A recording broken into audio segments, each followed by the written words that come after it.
So, doesn't matter what type of coffee you use. Absolutely not. I'm just showing you that because that's what we use and it's actually on the counter. So use whatever coffee you like.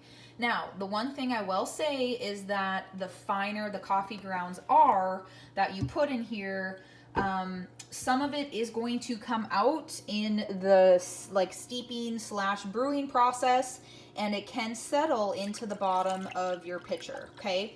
Now you probably can't see it the best, but my coffee I can tell is a little bit cloudy with some of the coffee grounds in there, like in the liquid, because it escaped in the strainer.